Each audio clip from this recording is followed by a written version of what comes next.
Bom, quase aprovada a reforma da Previdência, né? Ainda falta um tantinho assim. O governo agora lança campanha para defender o pacote anticrime. Aquele do ministro Sérgio Moro, né? O Sérgio Moro acabou perdendo muito, né? Depois da divulgação de conversas não republicanas, né? Pelo Intercept. Mas ele volta à carga agora.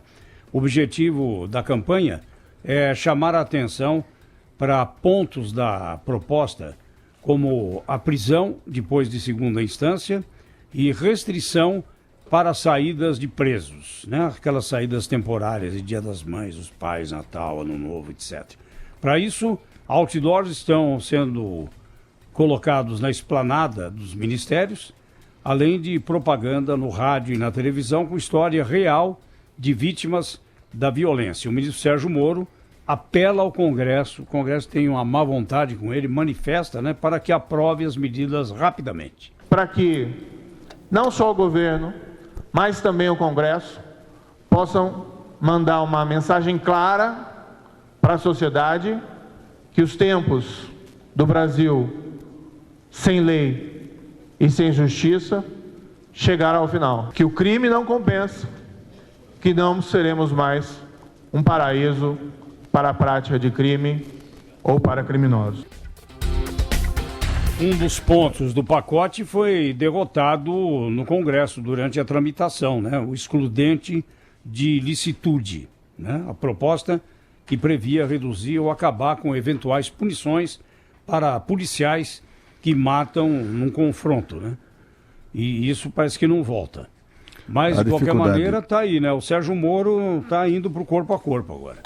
A dificuldade do ministro Sérgio Moro com os deputados e senadores não decorrem da questão dos vazamentos e tal de mensagens, mas pelo fato de que eles não perdoam ter passado ali 2, 3, 4 anos das suas vidas recentes, né? Com noites indormidas, todos com a consciência pesadíssima, na expectativa de que haveria Polícia Federal na porta ao amanhecer. Basicamente isso, né? Eles têm ali uma certa ziquezira em relação ao ministro Sérgio Moro, e ele vai ter sempre dificuldades ali no Congresso Nacional.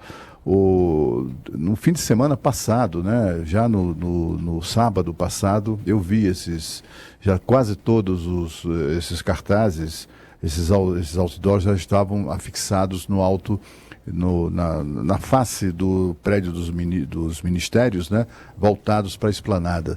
E muito bem feito, eu achei. Cada um desses cartazes tem uma mensagem diferente, com um ponto específico, ou um dos pontos, né, do pacote anticrime. O pacote é muito bom, já deveria ter sido aprovado sem demora, mas em razão dessa dificuldade aí do Sérgio Moro com políticos, grande parte deles, né, enrolados em escândalos, né, gente cujas campanhas foram financiadas com dinheiro sujo, né, gente que tem seu nome denunciado em listas de propina, como é o próprio caso do presidente da Câmara. Então essas pessoas sempre vão criar dificuldades para qualquer projeto de combate à corrupção, mas principalmente se ele for bancado, se ele for de autoria, como é o pacote do ministro Sérgio Moro. Ontem, no programa Bastidores do Poder, você comentava também sobre a propaganda que o Brasil está fazendo lá fora, né, Cláudio Humberto? Exatamente. Foi aquilo que no final ontem aqui do Gente eu chamei a atenção.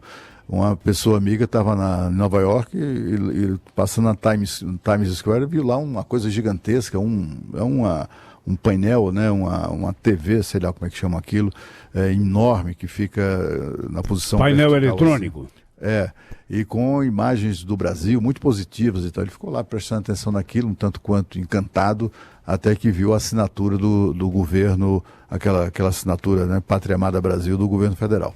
Bom, aí a gente fotografou, mandou e tal, e aí a gente foi atrás e verificou que de fato está em curso. Começou ali por ocasião, mais ou menos nas vésperas da presença do presidente Bolsonaro em Nova York para o discurso na ONU, e é uma ação de publicidade do governo como nunca foi feita antes. Assim, está custando 40 milhões de reais, inclui, além da Times Square, aeroportos, aquelas coisas, né? Esses monitores, né? Enormes em aeroportos dos principais países, das principais capitais europeias, e também em redes de televisão europeias e americanas. Tudo isso aí para tentar, de alguma maneira, ajudar o Brasil a reverter a imagem negativa que andou construindo nos últimos tempos. Esse pacote anticrime, né, Zé Paulo, Cláudio, já dava sinais de que ia caminhar com muita dificuldade, né? Infelizmente, na minha avaliação, porque é um pacote bom, né? Principalmente porque acaba com essa história de bandido sair rapidamente da cadeia, bandido que cumpre 1/6 da pena já ter a possibilidade de deixar o estabelecimento prisional, o bandido ia ficar mais tempo, o tempo máximo de prisão ia aumentar no Brasil, de 30 para 40 anos. Nós tínhamos coisas muito boas para aprimorar a legislação penal brasileira. Porém, ele já foi desfigurado do início, já foi fatiado, o que dificulta a sua tramitação. A explicação do governo é que isso era para facilitar. E com essa propaganda toda, me parece que o governo quer tentar trazer a opinião pública para pressionar o parlamento, porque o parlamento torce o nariz para o Sérgio Moro, né?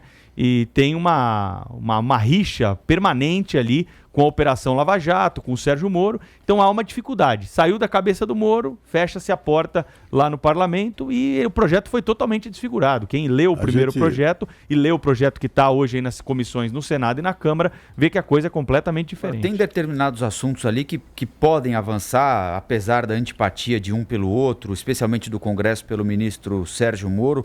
Um deles com o apoio dos governadores. O governador de São Paulo, por exemplo, fez boa parte da campanha dele apoiado em teses de segurança pública da campanha de Jair Bolsonaro, Bolsodória, por exemplo, a dificultação para saída de Dia dos Pais, Dia das Mães, para concessão desse tipo de benefício para presos que cometem crimes perigosos. Me parece que há uma espécie de consenso em torno disso. Então, se há uma dificuldade com o pacote, e pacotes geralmente são rejeitados pelo Congresso Nacional, né? A reforma tributária como um todo, a reforma disso, a reforma daquilo, eu acho que talvez fosse mais prudente nesse momento aqui pensar 2 ou 3 assuntos que são praticamente consensos, e aí pouco importa quem apresenta, se é o Sérgio Moro, se é, enfim, outro ministro qualquer, e aprofundar o debate neles. Esse daria uma resposta instantânea para a sociedade que permanente... Acho que uma das razões para a sensação de insegurança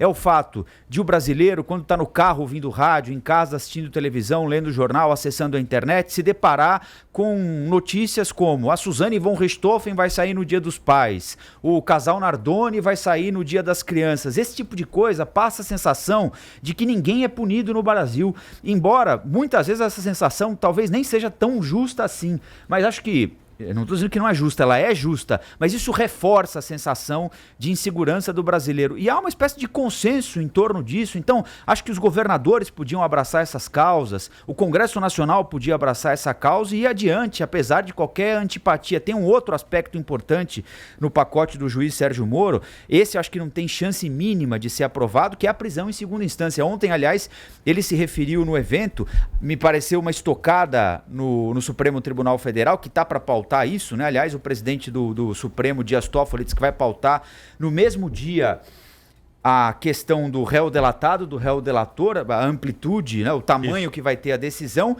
e a segunda instância. E ontem o juiz Sérgio Moro, o ex-juiz, ministro, voltou a lembrar que o falecido relator da Operação Lava Jato no Supremo, o ministro Teori Zavascki, que era a favor da prisão em segunda instância, e lembrou o apoio, como foi fundamental o fato de o relator no Supremo ser a favor da prisão em segunda instância para o sucesso da Operação Lava Jato.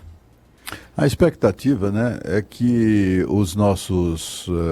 há no Congresso gente de bem, há gente honrada, há deputados e senadores que são pessoas bem intencionadas, a gente tem que confiar nelas, né?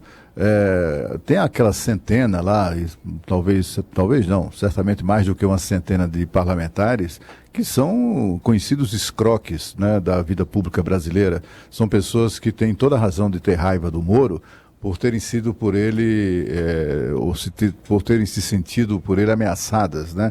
Ameaçadas de processo, de cadeia, enfim, foram até processados, muitos deles, ou estão sendo, né, processados. Então, que essa bandidagem, esse lado bandido deteste o Moro e haja no sentido de impedir a aprovação do pacote anticrime, a gente até compreende.